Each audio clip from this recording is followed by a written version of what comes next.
As one who believes in Ishvara, the creator God, and the notion of karma, how do the two coexist? And so why is there human suffering if the human experience, or our experience of the human experience as suffering, is because of our karma and our actions? Then what is Ishvara doing in the meantime? Ishvara is karma. Karma is also Ishvara. Let us put it that way. Because dharma is Ishvara. It's a manifestation. That's why the concept of Ishvara, the vision of Ishvara must be proper. Dharma is Ishvara. The other side of the coin of dharma is karma. Because, so karma means the adrishta, punya and papa. Somebody who has got some muscle power and gets away with a crime, and then there should be a law. He is going against the dharma. That law should get him, and he should be caught. That person should be caught by the law. The local law maybe hands of law may not be long enough to catch him. But the law of dharma should be able to catch him, and it is automatic. It is credited. This fellow did something good, credited. Something wrong, debited. So no room for compassion in that spirit. No, what compassion? It's law. So what compassion? This is no. See. So the law. When you act compassionately, and you reach out to somebody, there is punya. That is adrishta. That is called karma, credited to your account, which will translate itself into a comfortable situation, either in this life, later. Papa is the opposite, and therefore, when somebody exploits somebody's weak situation, and that is a wrong action, and shouldn't. Then that person doesn't get away with it. So what you're really saying is that karma is an impersonal law of causality, and while Ishvara is karma, and karma is Ishvara, and Ishvara is dharma, and because Ishvara is all pervading, but what is all pervading doesn't implicitly have a quality of compassion. No, why do you say that? Compassion itself is Ishvara. See, why do we say that? We don't. Because I see extremes of human suffering, and it is possible, according to this worldview, that they are consequences of the actions of people. And I just wonder, I said that is there compassion in the universe, that though mistakes have been made, errors have been performed, no, not at all, that there will still be unequivocal suffering? No, the individual has suffering. Suffering means, this word suffering also I have got some problem with. What kind of suffering we are talking about? Is it emotional suffering or physical suffering? What do you think physical somebody is suffering, and that somebody seems to be okay? Therefore, what I say, I'm just talking about my own experience of suffering. When I experience pain, when I experience confusion, when I experience the pain of someone I'm unable to help because of my limitations, when I suffer because no doubt the cause of my actions, and I just say, is there compassion that can help me rise above this? And it doesn't seem forthcoming, so I wonder what Ishvara is doing in his heavens. We don't talk like that. See here, this heaven business is not there with us. This compassion you talk about is with you. That is Ishvara. But I can't find it. Yeah, no. I'm not saying it isn't with me. Therefore, I lack the capacity in my failing, and this is the question of semantics, whether we're talking about heaven because it's part of the English vocabulary. But the issue is that when I experience suffering, and I experience, we can quibble about whether this is suffering or it is pain or it is delusion, or there are a whole range of words around it.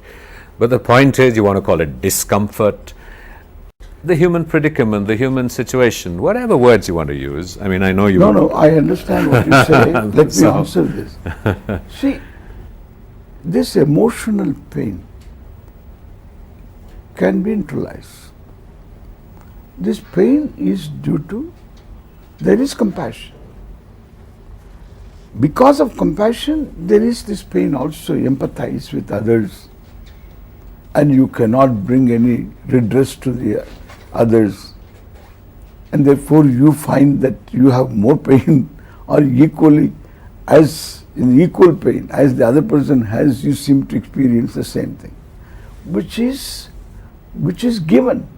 It is given. It is not something specially to a given person. Every human being has this empathy, and therefore it's given. Afterwards, the person goes about justifying the person's actions, response, etc. But the empathy is common to all.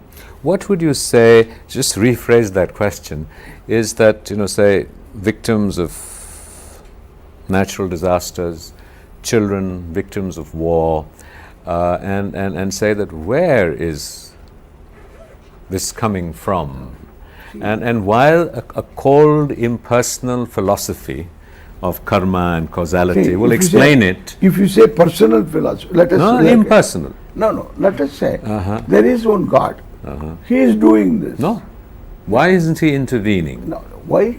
That's what I said. Why he doesn't intervene? You asked me that question. Why he doesn't intervene? Why? Because he cannot intervene.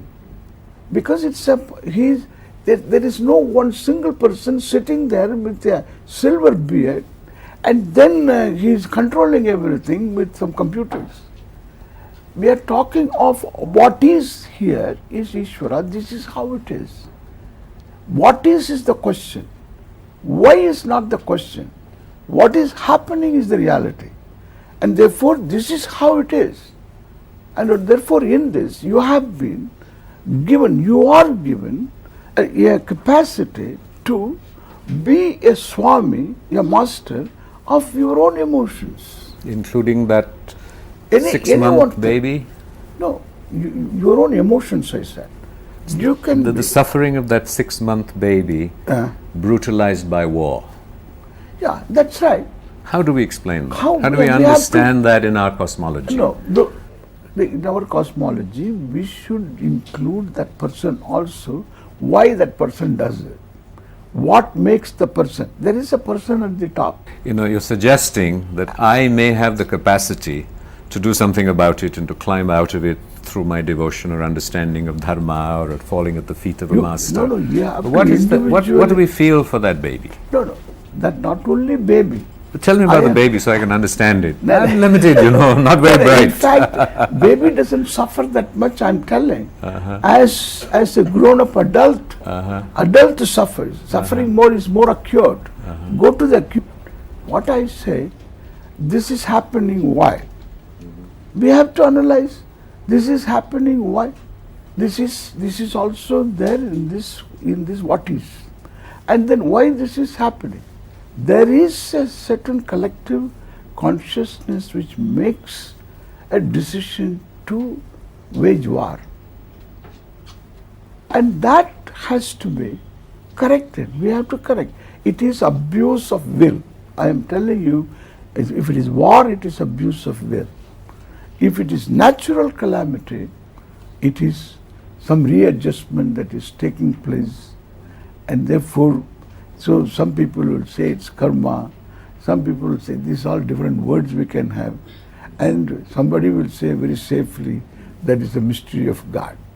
And so Swamiji, help us understand as we sort of conclude this program. Help us briefly understand what you feel. You have been active in so many areas. You have intervened through your AIM Seva program to impact the lives of so many tribals. 400,000 plus is the figure that you have.